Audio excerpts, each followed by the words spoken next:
Principais notícias do mundo da educação que impactam a vida de professores, pais e alunos, sob o prisma de quem vive o ensino sem fronteiras. Por mim, Michele Gama. E Tiago Marinho.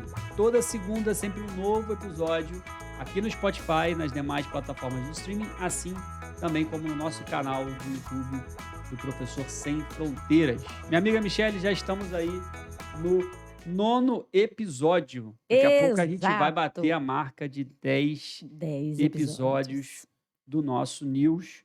E como não poderia ser diferente, já temos aí uma notícia. Mas antes da gente entrar na notícia, pessoal, você que ainda não se inscreveu no nosso canal aqui no YouTube, clica agora, essa é a oportunidade, clicou, se inscreve. Você que é professor, você que é pai, né, que quer estar por dentro da educação do seu filho, tá? Se inscreve no nosso canal, ativa o sininho, porque toda segunda tem aí o nosso programa, sempre trazendo notícias, né, do mundo da educação, com episódios também sendo publicados aí de 15 em 15 dias, episódios maiores com professores.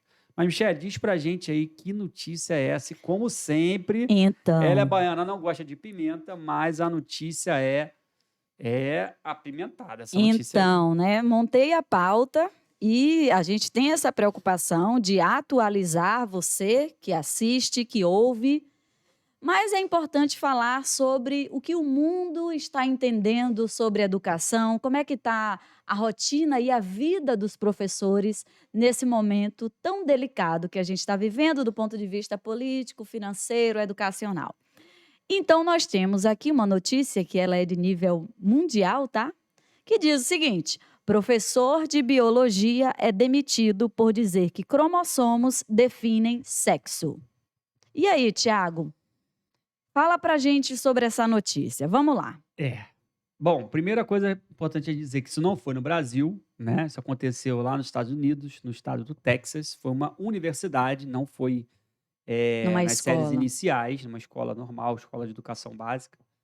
Então, complicado da gente não comentar, né, pessoal? A gente tem todo um cuidado, a gente respeita aí a posição, preferências, né, sexuais de cada um. Só que, primeiro ponto, ciência é ciência, né? Como a própria manchete diz aí, alunos denunciaram um docente que leciona há 20 anos sobre o assunto. Foram 4 alunos aí que ficaram insatisfeitos com esse professor e denunciaram ao ponto, mais uma vez, de ocorrer uma demissão, né? E aí, pelo que eu li na matéria, não está claro lá de que ele foi ouvido, né? Se ele teve a chance de dar uma contrapartida. Afinal de contas, ele está há 20 anos ali trabalhando esse tema, pelo que eu vi, já mais de uma década na mesma universidade. Sim. Então, pessoal, aí a questão a pergunta é retórica, né? Quer dizer que a ciência não tem mais valor? Quer dizer, então, que o professor está ensinando, né, que o sexo é definido pelos cromossomos, e de fato é, né? A composição lá do X e Y.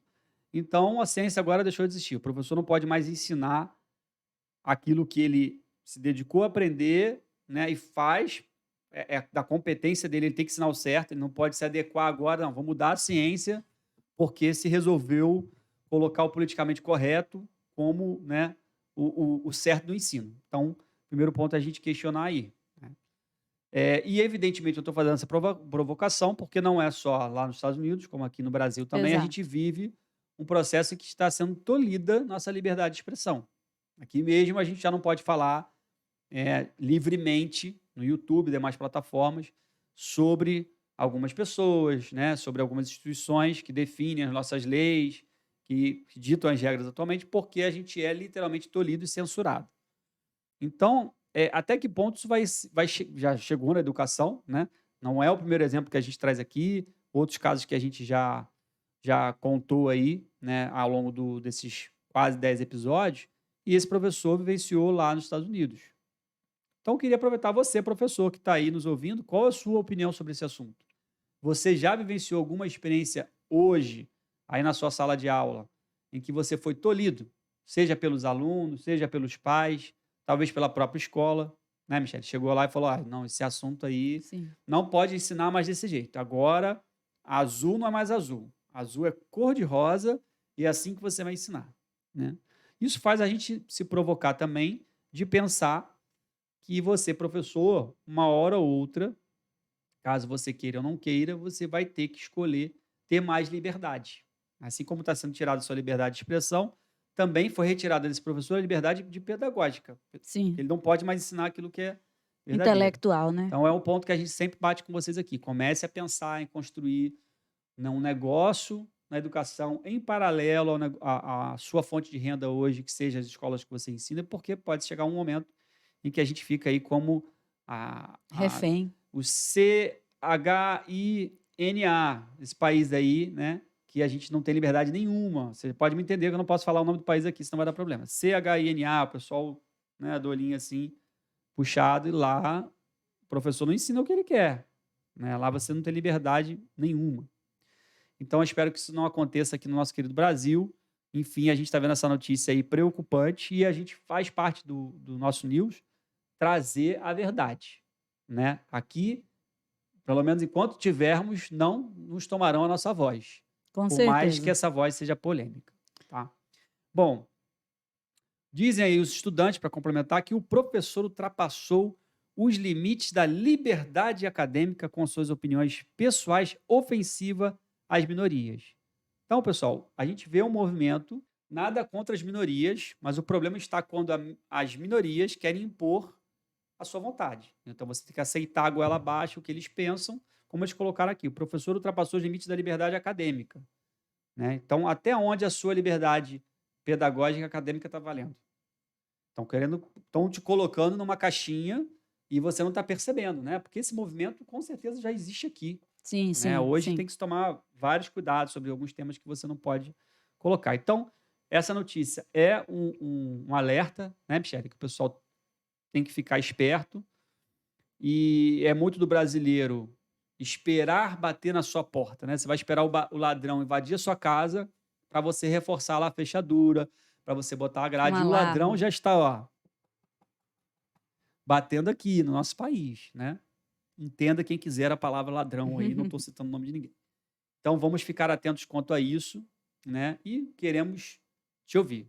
Vamos para a nossa próxima notícia? Você quer comentar alguma coisa em cima disso aí? Bem rapidinho, bem rapidinho.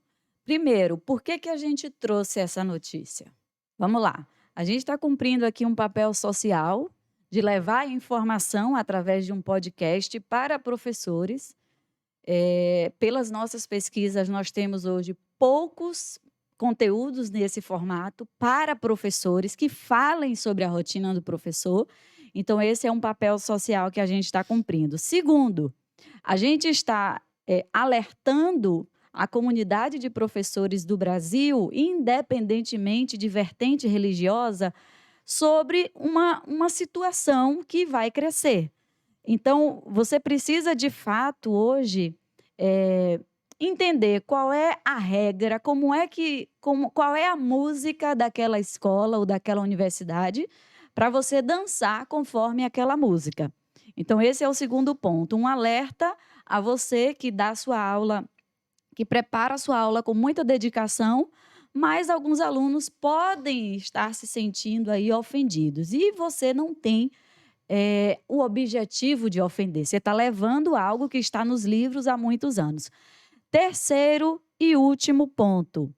Ninguém, nem a gente e nem vocês, nem você, é a favor de morte, ninguém é a favor...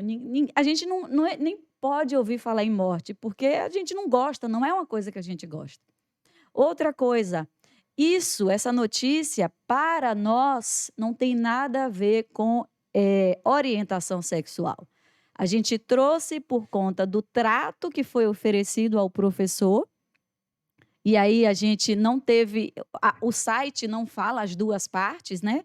Então, a gente trouxe por isso, para alertar você sobre a sua carreira, seu exercício, e depois para dizer ninguém é a favor da morte, ninguém é contra a uma pessoa, um homoafetivo. Longe de mim, de verdade, longe de mim. Eu também pertenço a uma minoria, não dá para negar. Mas o nosso papel social é trazer. Então, você que é professor de biologia, como é que estão sendo as suas aulas?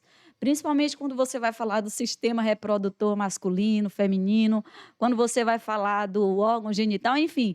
Compartilha com a gente, fala como é que está sendo essa sua rotina aí. Vai ser um prazer ler o seu comentário, conversar com você. E você que não é professor de biologia, você já viveu alguma coisa do tipo?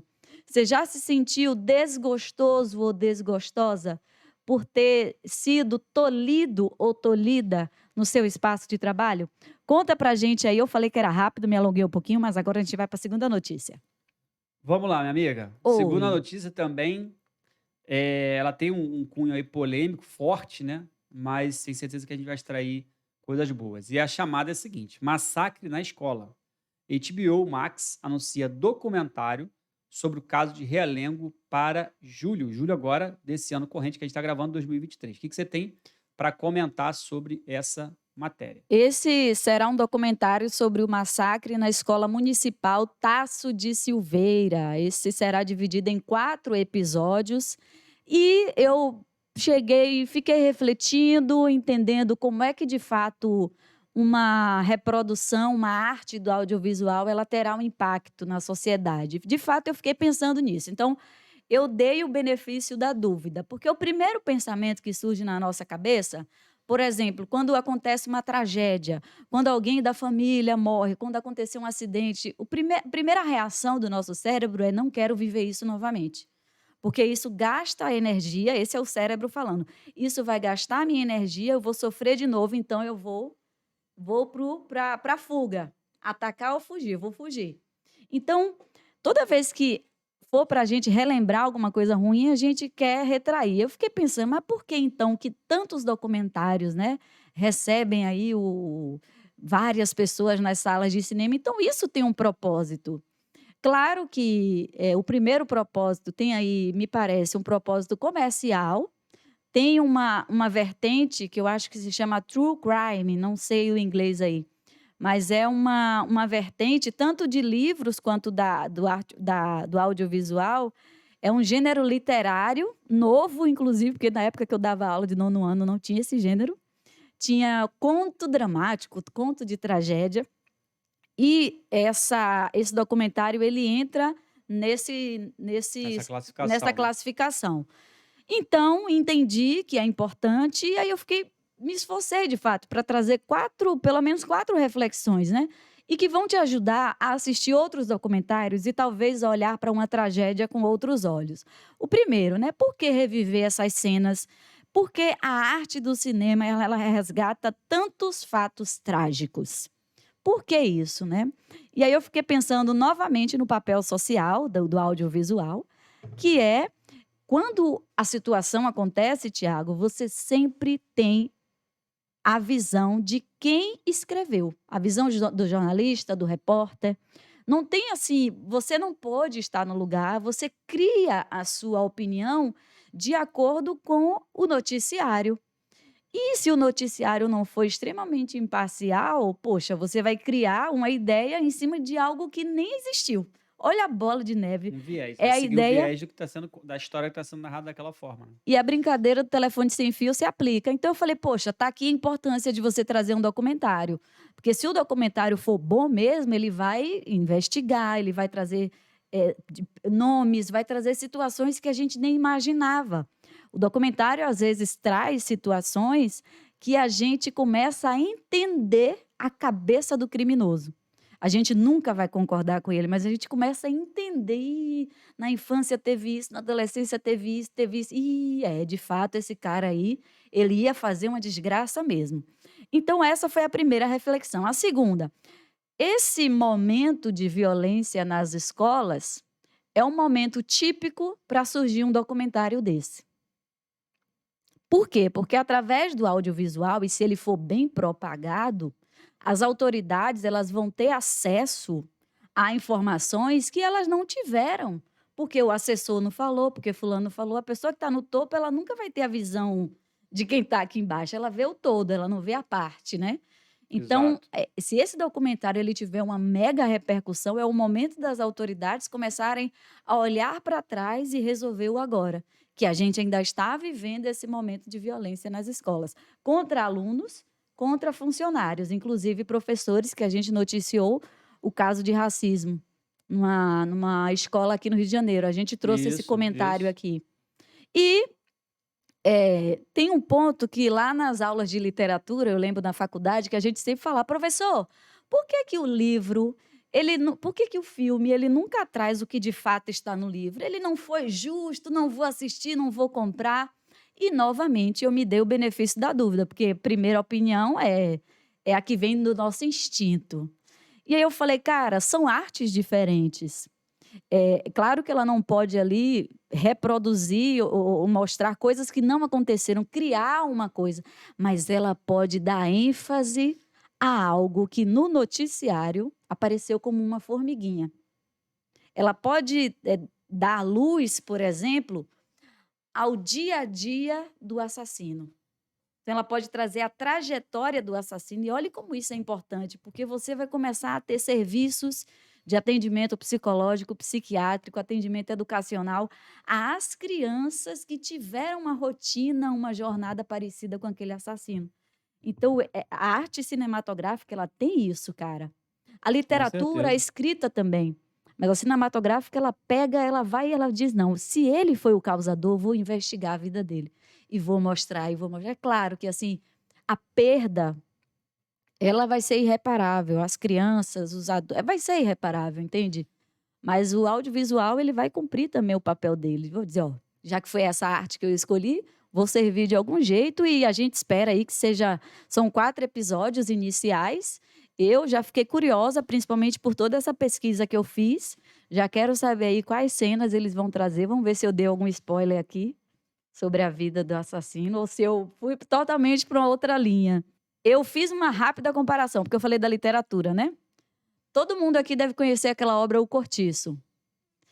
E ali o ser humano, em algum momento, ele é misturado, né, ele é considerado animal e ser humano ao mesmo tempo. Então, alguns até se comportam como, o interlocutor, o narrador, ele traz ali as cenas dos personagens como se fossem animais, fala do cheiro, fala de como eles falam. E é óbvio que aquilo ali, se você olha para as pessoas hoje, eu não vou ver a pessoa como, a Luiz de Azevedo, não lembro, vou pesquisar, O Cortiço. Eu não olho as pessoas como o autor de O Cortiço, é Aloysio de Azevedo, Aloysio de acertei. Azevedo. Mas ele deu ênfase a um tratamento que as pessoas recebem. Ele deu ênfase a como o negro naquela situação ali, porque ali tinha pessoa de outras etnias também, não tinham só os negros, mas ele fala de como o rapaz da mercearia era tratado, como a lavadeira, como o menino, que pessoas que nem tinham nome praticamente, a mesma coisa de Vidas Secas, não tem nem nome, é o menino mais novo, o menino mais velho. Então a literatura, assim como a arte, ela vai dar ênfase a um aspecto e você vai olhar para a sua vida e identificar aquela cena que você viu de uma forma bem exagerada no livro e no filme. Aí você começa a lapidar o seu olhar. Bem, eu tô curiosa para ver esse documentário, não vou mentir, eu tô, porque eu quero ver se o documentário vai fazer jus aí ao papel social dele. E você, Thiago? Com certeza, super curioso. Bom, reforçar, ó, HBO Max, pelo que a gente leu, vai sair agora em julho, né? Júlio, Então, o é. mês de quem tá aí com o professor que vai ter chance de tirar férias em julho também, já aproveita para dar conferida, né? Já bota na sua listinha aí de coisas que você vai usar para se distrair, para aprender É, um pouco mais, né? Férias também é um momento para isso. Mas vamos lá. Vamos para o nosso momento de pílula, né? Como a gente vem, já é o terceiro episódio que a gente vem é. trazendo, além de notícias, nossos comentários, trazemos a pílula de conteúdo, tá?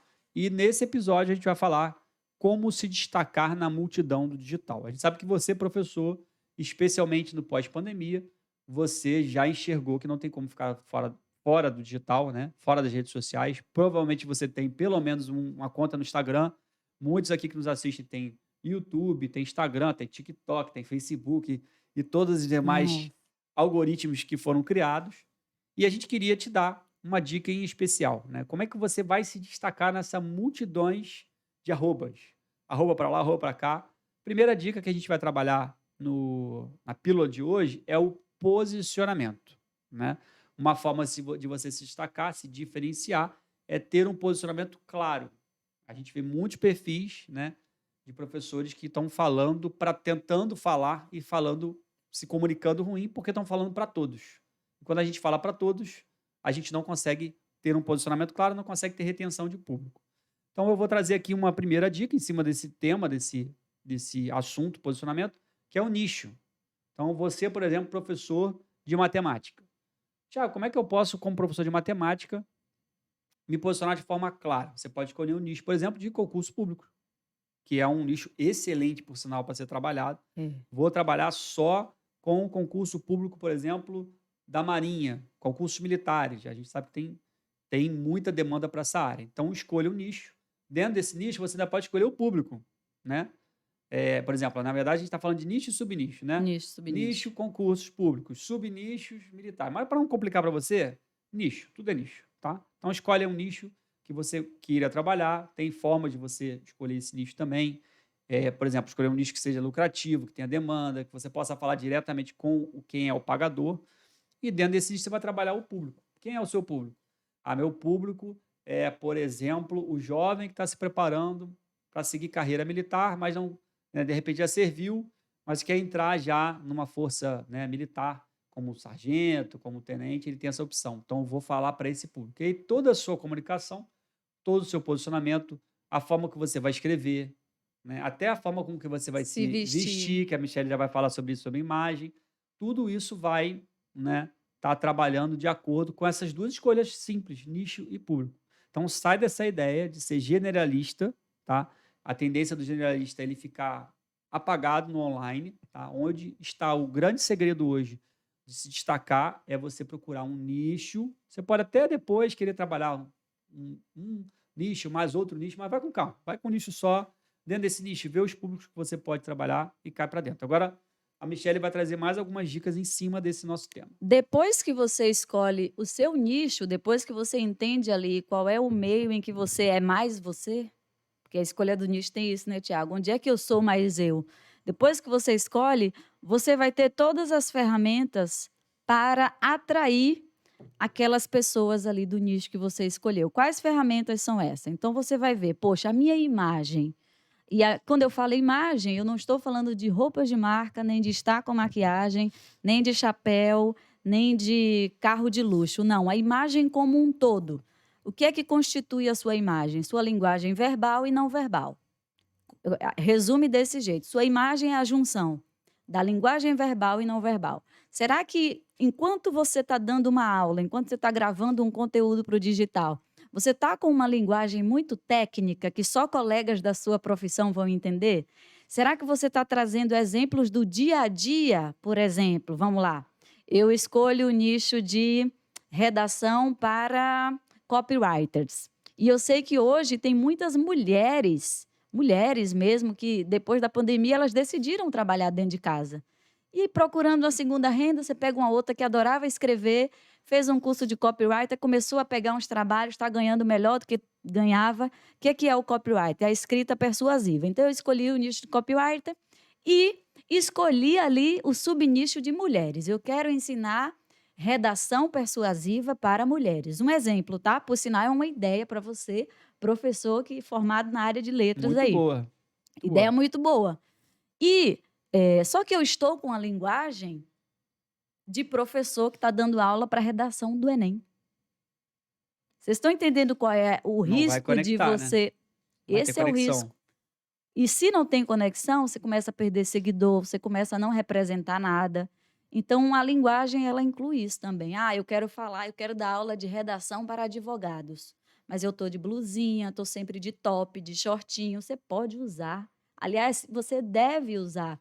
Mas naquele momento ali que você decidiu para ser o seu trabalho, a sua linguagem verbal e não verbal tem que estar de acordo com o nicho aqui que você escolheu. Por isso que o nicho foi o primeiro tópico. Lá, depois que você escolhe o nicho, já tem uma imagem legal. Beleza, Michele, como é agora que eu vou chegar naquele público? Você já percorreu aqui 80% do caminho. Escolheu o nicho, já identificou qual é a imagem que você vai mudar aos poucos, já tem 80% do problema resolvido. Agora você começa a entender que qualquer coisa que você faça no digital, olha, eu digo qualquer coisa mesmo, é uma divulgação do seu trabalho e, ao mesmo tempo, de você. Então, esses conteúdos todos que a gente consome hoje, ele é uma divulgação de quem fez e do serviço da pessoa que fez. Então, se você pega e faz um vídeo qualquer, sei lá, trabalha com reforço escolar. Aí você está lá no final de semana e mostra a sua cervejinha, aí mostra um pagodão. Cara, eu adoro. Mas se eu fosse professor de reforço escolar e o meu Instagram fosse para divulgar o meu trabalho, eu não colocaria isso. Eu não colocaria isso. Separar o pessoal, né? Pessoal. Exatamente, exatamente. Então, o que você faz na internet é divulgação. Agora, olha para o seu conteúdo ou olha para o que você quer fazer e pergunta assim: isso que está aqui está me ajudando a vender mais e a aumentar minha autoridade? Esses posts aí que estão no seu feed, seus stories, pergunta e se responda de forma honesta, que é um bem para você. Tudo isso que está aqui está falando algo de bom sobre mim? Está me ajudando a vender mais o meu serviço e a aumentar minha autoridade? Se não, sim ou não. Isso aqui é um convite para os dois. Eu tenho um convite para você. Tanto você que está com a imagem já começando, como você que está com um posicionamento ainda confuso, sabe o que fazer, mas não sabe como. E o convite que a gente vai fazer agora é para esses dois tipos aqui de professores, não é, Tiago? É isso aí, Michele. A gente criou, né, uma imersão, que é o workshop professor.com. E qual é a proposta do workshop? Descomplicar o caminho para você criar essa bendita da presença digital, que o pessoal tem dúvida. Alguns já começaram, né, como você bem falou, e às vezes começa com um perfil pessoal que está contaminado, aquele perfil ali com várias pessoas que, amigos, parentes, pessoas que seguiram o teu perfil e não vão seguir o teu trabalho, a tua comunicação. Às vezes você tem que zerar aquele perfil, jogar fora e criar um novo. Então, se você quer aprender a estruturar uma presença digital forte, tá? Com o intuito de criar um negócio online, né, baseado na educação, esse workshop é para você, professor.com. Nele a gente vai te ensinar a construir as tuas 4 liberdades, tá? Do Professor Sem Fronteiras, que é a liberdade de tempo, liberdade pedagógica, liberdade financeira e liberdade geográfica. Bem lembrado, tá? Seja aí com aulas particulares ou com venda de material didático, tanto para outros colegas professores, quanto para pais, para alunos. Então, já tem muita gente rodando essa estrutura, isso já funciona, não é nada que a gente tenha criado, né, Michele? Sim. Não reinventamos a roda, a gente só quer trazer você para esse mundo. O que o pessoal que ficou interessado no workshop precisa fazer para participar com a gente? Então, primeiríssima coisa, é clicar no link que a gente vai deixar aqui abaixo. Neste link você vai ter informações e saiba que, apesar de ser um workshop presencial e online, ou seja, vai ser híbrido, nós temos um limite de vagas para falar desse conteúdo, para atender de forma personalizada cada um de vocês, tanto os que estarão online como os presenciais. A gente limitou as vagas, então você precisa de verdade, pelo bem da sua carreira, se tornar um professor.com, ou se você já é se tornar um professor.com profissional. Então você vai clicar no link que a gente vai deixar aqui na descrição e garantir a sua vaga. Preço não será um obstáculo. Com certeza, pessoal. Aguardamos então a tua inscrição. Para a gente vai ser sensacional ter você aqui. Para quem for do Rio de Janeiro, o evento é no Rio de Janeiro, no bairro de Vila Isabel. E para você que não está, né, no Rio, afinal de contas, somos o Professor Sem Fronteiras, de qualquer lugar, do Japão, da Argentina, de Portugal, como a gente já teve chance, né, de ter professores participando. Só você clicar no link, faça a sua inscrição. As vagas são realmente limitadas, tá? E a gente tem condições especiais para quem compra o ingresso logo nos primeiros lotes. Enfim, minha amiga Michele, estamos chegando aqui no fim desse 9º Professor Sem Fronteiras News e está contigo aí a nossa palavra de encerramento. Olha só, você está gostando? Está gostando? Você está acompanhando a gente desde o primeiro episódio? A gente está no 9º episódio. Pelas minhas pesquisas, somos um dos únicos, pouquíssimos, raríssimos podcasts que trazem opiniões, que traz aí opinião sobre o dia a dia do professor. Então, se você está gostando, se você quer que esse podcast cresça ainda mais, você vai fazer 2 coisas mínimas que podem ser feitas em 3 segundos. se inscrever no nosso canal e curtir. Se tiver uma terceira coisa, tu manda até o link do canal para outra pessoa, né, Tiago? Isso aí. Essa é a forma através da qual você pode nos ajudar. E no mais, ficamos aqui no nosso 9º episódio. A gente se vê mais adiante. É isso aí, pessoal. Afinal de contas, aqui você tem sempre as principais notícias do mundo da educação que impactam a vida de professores, pais e alunos, sob o prisma de quem vive o ensino sem fronteiras, por Michele Gama e Tiago Marinho, toda segunda-feira, sempre um novo episódio disponível no Spotify e demais plataformas de streaming, assim como no canal do Professor Sem Fronteiras aqui no YouTube. Forte abraço e até a próxima. mais. Valeu!